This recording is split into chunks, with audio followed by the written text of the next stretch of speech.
तो विद्यार्थियों, आज अपन जो अपना चैप्टर है बायोलॉजी का फर्स्ट चैप्टर है पादप प्रजनन, वहाँ से जो वन वर्ड क्वेश्चंस आते हैं उनके बारे में आज अपन देखेंगे। वन वर्ड क्वेश्चंस में आपके ऑब्जेक्टिव क्वेश्चंस भी आएंगे, फिल इन द ब्लैंक्स भी आएंगे, वेरी शॉर्ट भी आएंगे और शॉर्ट क्वेश्चंस भी आएंगे। बच्चों, ये पूरे 8 नंबर का अपना टॉपिक है और 8 में से कुछ क्वेश्चंस तो आपके ऑब्जेक्टिव में आएंगे, कुछ क्वेश्चंस आपके वेरी शॉर्ट में भी आएंगे और कुछ बड़े क्वेश्चंस भी आएंगे यहाँ पर अपने।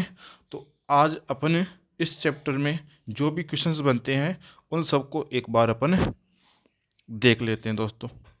तो फर्स्ट जो क्वेश्चन है यहाँ से वो है अपने कि भारत में पादप प्रजनन द्रव्य संरक्षण केंद्र का नाम क्या है। तो इसका नाम है अपने NBPGR, national bureau of plant genetic resources, Hindi में बोलते हैं इसको अपन राष्ट्रीय पादप अनुवांशिक संसाधन ब्यूरो।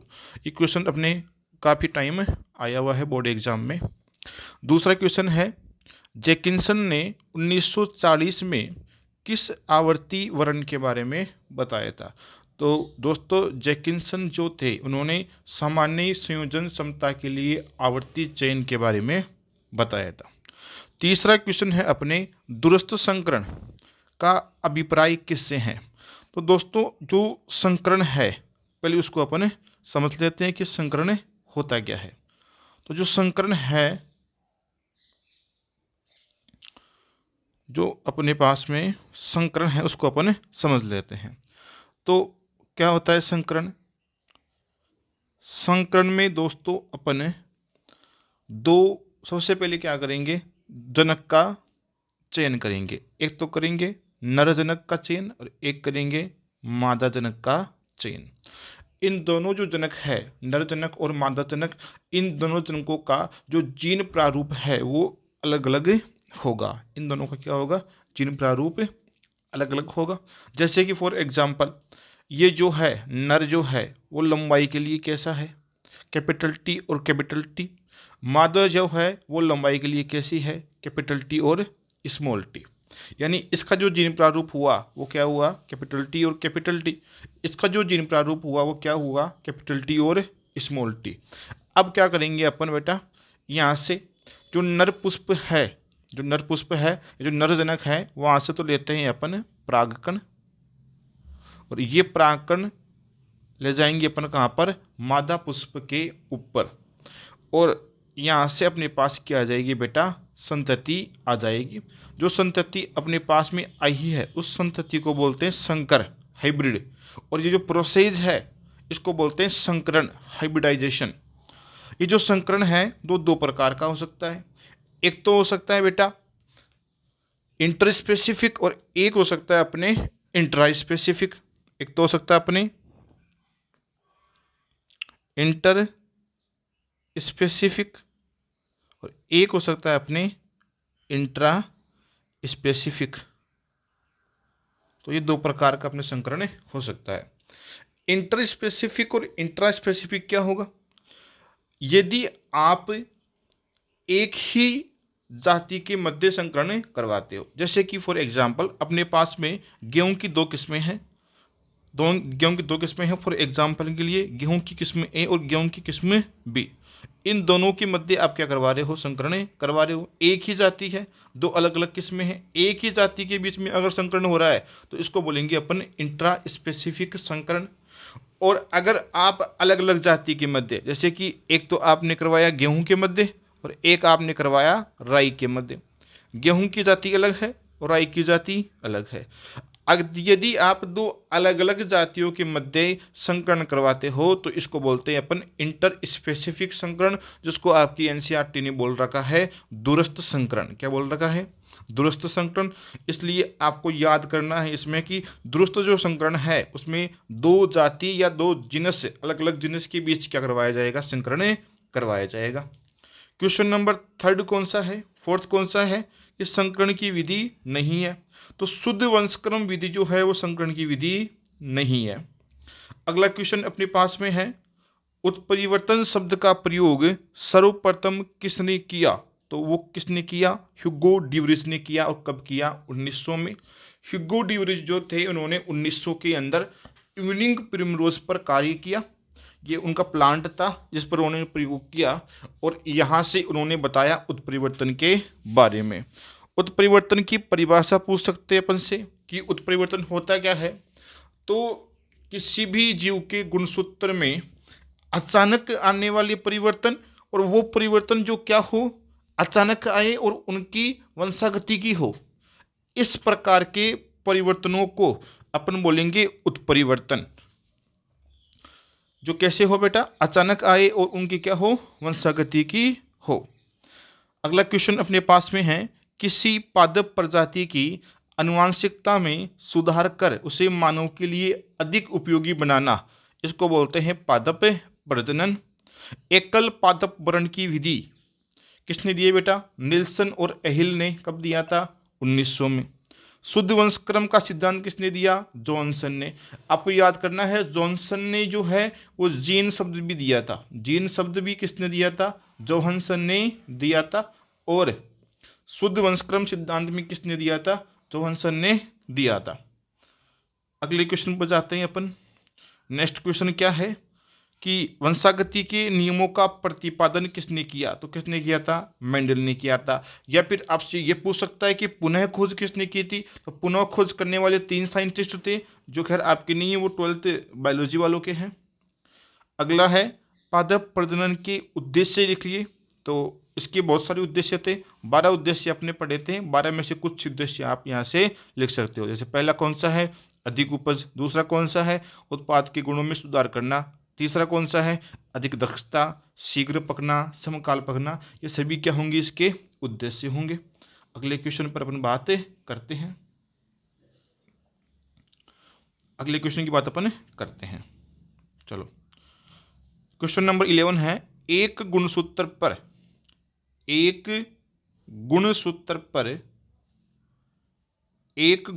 पर उपस्थित 2 या 2 से अधिक ऐसे जीन जो साथ साथ वंशानुगत होते हैं सहलगन जीन कहलाते हैं। दोस्तों जनरली क्या होता है, सामान्य रूप से क्या होता है, जैसे ये अपने पास में एक गुणसूत्र है, इस गुणसूत्र पर होती है एक जीन, दूसरा गुणसूत्र है और गुणसूत्र पर होती है एक जीन। जब इन जीन की वंशागति की होगी, जब ये जीन की क्या होगी? वंशागति की होगी, तो ये जो गुणसूत्र है वो जाएगा एक अलग युग्मक के अंदर, और ये जो गुणसूत्र है वो जाएगा अलग युग्मक के अंदर। यानी ये जो जीन है उनकी वंशागति की कैसी होगी? स्वतंत्र होगी। लेकिन अगर क्या हो, दोनों ही जीन एक ही गुणसूत्र पर आ जाए, दोनों ही जीन एक ही गुणसूत्र पर आ जाए, तो वो ये जीन जो है दोनों वो एक ही युग्मक में जाएगी, एक ही युग्मक में जाएगी, तो इनकी वंशागति की क्या होगी? साथ साथ होगी। तो ऐसी जीनें जिनकी वंशागति की क्या हो? साथ साथ हो, उनको अपन क्या बोलेंगे? सहलगन जीन। और ये जो गुण है उसको बोलते हैं सहलगनता, और इसी को बोलते हो आप इंग्लिश के अंदर लिंकेज। क्या बोलते हो? लिंकेज। फिर अपना अगला है डोमेस्टिकेशन या ग्रामीण किसे कहते हैं। तो जो अपने पास में जंगली प्रजाति है, उस जंगली प्रजाति को मनुष्य जब गांवों में ला करके खेती करता है तो उसे अपन ग्रामीण कहते हैं। फिर अगला क्वेश्चन आएगा अपने पादप पुनर्स्थापन, प्लांट इंट्रोडक्शन किसे कहते हैं। तो ऐसी पादप प्रजाति को उस स्थान पर लाना जहां वो पहले से मौजूद नहीं है, ला करके वहाँ क्या करना बेटा? उसको उगाना। इसको अपन ने क्या बोलेंगे? Plant introduction. यानी सबसे पहले अपन ने उस एरिया में क्या करवाया है? उस प्लांट का इंट्रोडक्शन करवाया है। वो प्लांट जो है उस एरिया में पहले से मौजूद नहीं था, तो इसको अपन ने बोला पादप पुनर्स्थापन। आपको एनसीईआरटी से इसके दोष भी देखने हैं और इसके गुण जो है वो भी आपको याद करने हैं। क्वेश्चन नंबर 14 है कि किसी फसल प्रजाति का स्वयं का तथा उसके जंगली संबंधियों का कुल आनुवंशिक द्रव्य क्या कहलाता है? तो इसको अपन बोलते हैं जनन द्रव्य। इसको एकत्रित करने की क्रिया जनन द्रव्य संग्रहण कहलाती है। फिर संकरण की परिभाषा बात अपन कर लिए, उत्परिवर्तन की परिभाषा की बात अपन कर चुके। अगला अपने पास है बहुगुणिता। दोस्तों सामान्य क्या होता है, जैसे अपने पास में ये कोशिका है, तो इस कोशिका में जो गुणसूत्र होते हैं वो जनरली कैसे होते हैं? 2n होते हैं। अब यदि इसकी संख्या में क्या हो रही है, वृद्धि हो रही है, 2n से हो रहा है 3n, 3n से 4n या फिर 5n, तो इसको अपन गुणसूत्री की संख्या को बढ़ना, इसको अपन क्या बोलते हैं बेटा, बहुगुणिता कहते हैं। यानी 2n से भिन्न जो कोशिकाएं होंगी उसको आप क्या बोलोगे, बहुगुणिता बोलोगे। अगला क्वेश्चन क्या है, जैविक कारकों जैसे सूक्ष्म जीवों आदि के जीनों में परिवर्तन कर तथा उनके उत्पादों के नियंत्रित उपयोग से मनुष्य के लिए उपयोगी उत्पाद प्राप्त करना, इसको बोलते हैं अनुवांशिक अभियांत्रिकी। क्या बोलते हैं इसको, अनुवांशिक अभियांत्रिकी बोलते हैं। क्वेश्चन नंबर 20, विविधतापूर्ण समष्टि में से वांछित व उन्नत लक्षणों वाले जनकों को पृथक करने की क्रिया चयन कहलाती है। ग्रामीण के कारण फसलीय प्रजातियों में विविधता का उत्पादन होता है, इसको भी अपन क्या कहलाता है बेटा, वर्ण। ग्रामीण द्वारा वर्ण दो प्रकार का होता है, एक तो प्राकृतिक वर्ण, एक कैसा होता है, कृत्रिम वर्ण। अगला क्वेश्चन है, भारत में जनन द्रव्य को संग्रहण तथा संरक्षण किसके द्वारा किया जाता है, तो वही है NBPGR, national bureau of plant genetic resources. Question number 24, किसी फसल की जंगली प्रारूप वह जंगली प्रजाति होती है जिससे उस फसल की सीधी उत्पत्ति हुई है। जैसे मान लो बेटा अपने पास में ये एक जंगली प्रजाति है 1 नंबर, इससे उत्पत्ति हुई है किसकी, 2 की, इससे उत्पत्ति किसकी हुई है, 3 की, इससे उत्पत्ति किसकी हुई है, 4 की, इससे किसकी हुई है, 5 की। तो 2 की उत्पत्ति किसकी हुई है, 1 से। तो 2 के लिए जो 1 है उसको बोलेंगे अपन बेटा जंगली प्रारूप। क्या बोलेंगे, जंगली प्रारूप है। मतलब दो नंबर 2 की फसल है उसके लिए 1 क्या है इसका, जंगली प्रारूप, जिससे इसकी उत्पत्ति हुई है। नंबर 3 की उत्पत्ति किससे हुई है, 2 से, तो 3 का जो जंगली प्रारूप होगा वो कौन होगा, 2 होगा। 4 की उत्पत्ति किससे हुई है, 3 से, तो 4 का जो जंगली प्रारूप होगा वो कौन होगा, 3 होगा। अब जैसे 5 की उत्पत्ति किससे हुई है, 4 से हुई है, तो 5 का जो जंगली प्रारूप होगा वो कौन होगा, 4 होगा। फिर 5 के लिए 3, 2 और 1 क्या होंगे, तो वो होंगे जंगली संबंधी, क्योंकि ये इसके पूर्वज है, ये क्या इसके पूर्वज है, तो ये क्या होंगे, सबके सब जंगली संबंधी होंगे। तो जिससे उत्पत्ति हुई होगी उसको क्या बोल देंगे करेंगे बेटा, जंगली प्रारूप बोल दिया करेंगे। और जो भी इसके वंशज होंगे मतलब पूर्वज होंगे उसको क्या बोलेंगे अपन, जंगली संबंधी बोल दिया करेंगे। फिर क्वेश्चन नंबर अगला है 25, इसको क्या बोलेंगे बेटा, जीन कोश या जीन पुल।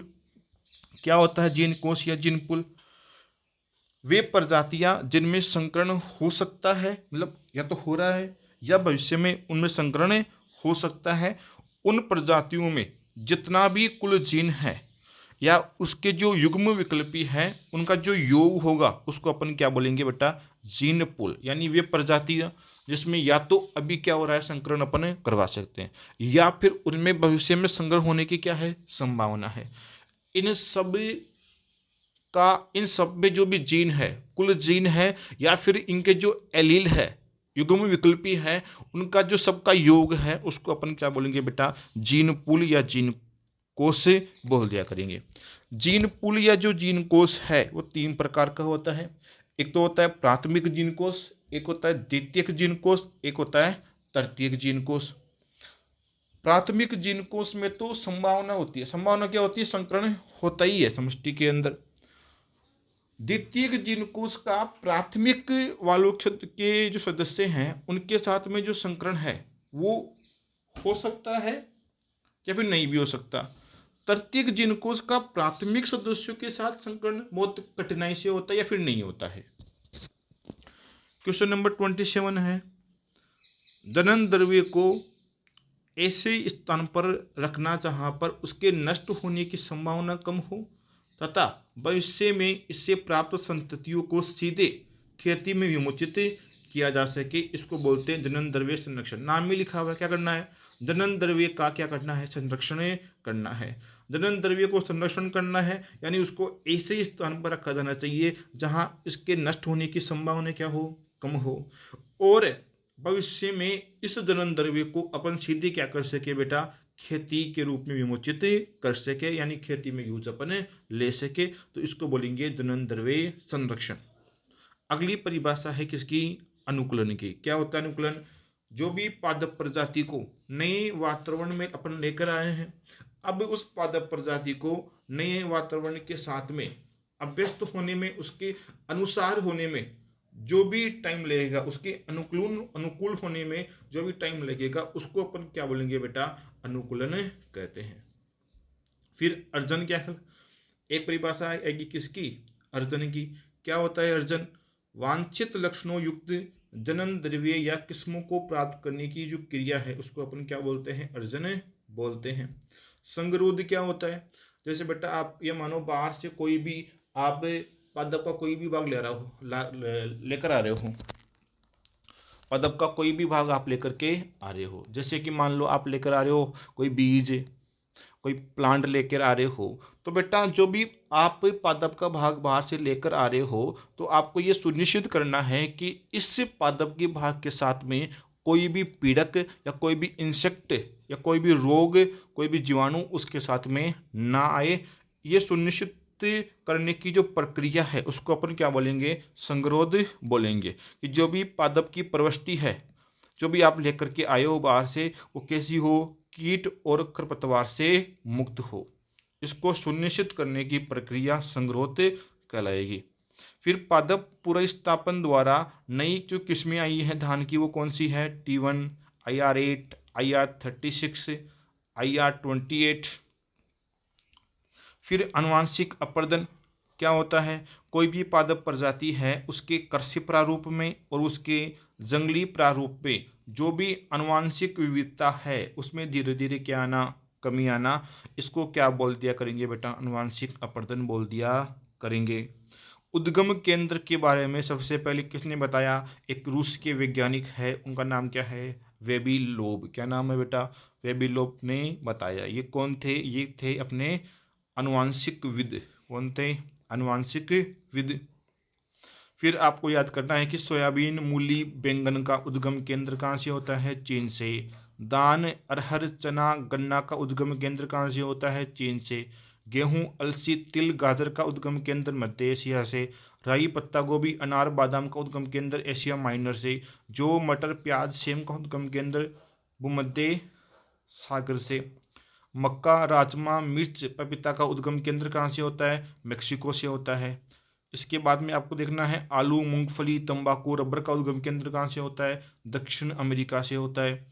फिर विपुंसन किसे कहते हैं, जैसे मानो अपने पास में एक फ्लावर है, इसमें एक भाग तो कौन सा है, मादा का एक भाग कौन सा, इसमें नर का भाग कौन सा होगा, पुंकेसर, और मादा का भाग कौन सा होगा, स्त्री केसर। तो आप क्या करोगे, जो द्विलिंगी पुष्प है अपने पास में, द्विलिंगी दो लिंग है, नर और मादा, द्विलिंगी पुष्प में से ये जो परागकोश है उसमें से परागकोश को, यानी ये पुंकेसर वाला भाग है, ऊपर वाला भाग, जिसको अपन बोलते हैं एंथर को, इसको अठा दे अपन, इसको क्या कर दे अपन, अठा दे। तो इस प्रक्रिया को अपन बोलते हैं विपुंसन। क्या बोलते हैं बेटा, विपुंसन। क्या करना है, द्विलिंगी पुष्प पुष्प में से आपको परागकोश को क्या करना है बेटा, अठाना है चिमटी की सहायता से। इस प्रक्रिया को क्या बोलेंगे अपन, विपुंसन। जब आप परागकोश को उठा दोगे, यानी आपने क्या किया, जो नर भाग है उसको यहाँ से उठा दिया, तो पुष्प में अब केवल कौन सा भाग है, मादा भाग है। यानी अब विपुंसन के बाद में जो पुष्प है वो केवल कैसा है, मादा पुष्प है, वो अब द्विलिंगी पुष्प नहीं है। फिर परागण किसे कहते हैं, परागण तो जानते ही हो, जैसे अपने पास में ये कौन है बेटा, ये एक पुष्प है, ये दूसरा पुष्प है, ये इसमें स्त्री केसर है। तो नर पुष्प में या एक पुष्प से परागकणों का दूसरी पुष्प के वर्तिकाग्र पर क्या करना, स्थानांतरण करना, इसको बोलेंगे अपन परागण। उत्परिवर्तन जन, ऐसे कारक जो क्या करें बेटा, उत्परिवर्तन को प्रेरित करते हैं, उनको अपन बोलेंगे उत्परिवर्तन जन। ये जो कारक है वो तीन प्रकार के हो सकते हैं। एक तो हो सकते हैं अपने कौन से, जैविक कारक, एक अपने पास में हो सकते हैं भौतिक कारक, और एक हो सकते हैं रासायनिक कारक। फिर उत्परिवर्तन शब्द का प्रयोग सबसे पहले किसने किया, ये बात अपने पहले ही हो चुकी। उत्परिवर्तन का प्रयोग किया था एक किसान थे अमेरिका के, उनका नाम है सेट्राइट। क्या नाम है, सेट राइट ने क्या किया, सबसे पहले उत्परिवर्तन का प्रयोग किया। और इन्होंने क्या किया बेटा, छोटे टांगों वाली जो भेड़ थी उसका क्या किया था, विकास किया था। तो उस भेड़ की जो नस्ल है उसका नाम है एंकल नस्ल। क्या नाम है, एंकल नस्ल। ड्रोसोफिला में सफेद आंख उत्परिवर्तन की खोज की थी किसने, मॉर्गन ने। कब की थी, 1910 में। फिर अपने पास में आता है कि स्वतः उत्परिवर्तन की दर कितनी होती है, तो ये होती है 10⁻⁻7 से 10⁻⁻4 जीन पर पीडी। फिर उत्परिवर्तन जो है वो दो प्रकार का हो सकता है, या तो कैसा हो, स्वतः हो, या कैसा हो, प्रेरित हो। स्वतः खुद से ही क्या हो रहा है, उत्परिवर्तन हो रहा है, यानी स्वतः हो रहा है, खुद से हो रहा है। खुद से हो रहा है तो इसमें किसी भी प्रकार के उत्परिवर्तन जन की आवश्यकता नहीं होगी। प्रेरित क्या है, यानी अपन क्या कर रहे हैं बेटा, उत्परिवर्तन कर रहे हैं, तो इसको अपन क्या बोलते हैं, प्रेरित उत्परिवर्तन। यानी उत्परिवर्तन करने के लिए अपन को इसमें क्या होगी बेटा, उत्परिवर्तन जन की आवश्यकता होती है। तो दोनों प्रकार आपको याद करना है। पहला कौन सा है, स्वतः, यानी इसमें किसी भी प्रकार के उत्परिवर्तन जन की आवश्यकता नहीं होगी। दूसरा कौन सा है, प्रेरित, यानी इसमें क्या होती है बेटा, अपन को उत्परिवर्तन जन की आवश्यकता होती है। अगला है उत्परिवर्तन प्रेरण। उत्परिवर्तन जन के द्वारा उपचारित करने पर जीनों में होने वाला उत्परिवर्तन जो है उसको क्या बोलेंगे, उत्परिवर्तन प्रेरण। एक्स किरणों की खोज किसने की, तो मुल्डन ने की। कब की, 1927 में। उत्परिवर्तन जनों के उपयोग से किसी जीव में उत्परिवर्तन प्रेरण को कहते हैं उत्परिवर्तन जनन। क्या बोलेंगे बेटा, उत्परिवर्तन जनन। प्रेरित उत्परिवर्तन जनों का पादप प्रजनन, फसल सुधार में क्या करना, उपयोग करना, उत्परिवर्तन प्रजनन कहलाता है। यदि आप उत्परिवर्तित फसलों का क्या करते हो, प्लांट ब्रीडिंग में यूज करते हो, तो इसको आप क्या बोलोगे, उत्परिवर्तन प्रजनन बोलोगे। क्वेश्चन नंबर अगला है अपने पास में, कोशिका के द्विगुणित गुणसूत्रों की संख्या में एक या एक से अधिक गुणसूत्रों की कमी होना या फिर वृद्धि होना। जैसे मानो बेटा अपने पास में ये कोशिका है, इस कोशिका में गुणसूत्र है 2n। जैसे मानव सेल है, उसमें कितने हैं, 2n बराबर 46। 2n में यदि क्या हो रही है, एक गुणसूत्र कम हो गए, यानी कितना हो गया, 45 हो गया, या फिर एक गुणसूत्र ज़्यादा हो गया, यानी कितना हो गया, 47 हो गया। तो ये कमी आना या फिर ये वृद्धि होना गुणसूत्रों की संख्या में, इसको बोलते हैं अपन असुगुणिता। एक होती है सुगुणिता। सुगुणिता अपन क्या बोलेंगे बेटा, गुणसूत्र की जो प्रतियों की संख्या में, जैसे कितनी है, 2n है, कितनी हो गई, 3n हो गई, कितनी हो गई, n हो गई, कितनी हो गई, 4n हो गई। तो जो गुणसूत्र की प्रति है उसमें क्या ना बेटा, चेंजेज है ना, तो इसको बोलेंगे अपन सुगुणिता। यानी जो सुगुणिता है उसमें तो पूरे गुणसूत्र का जो समुच्चय है वो क्या होगा, चेंज होगा।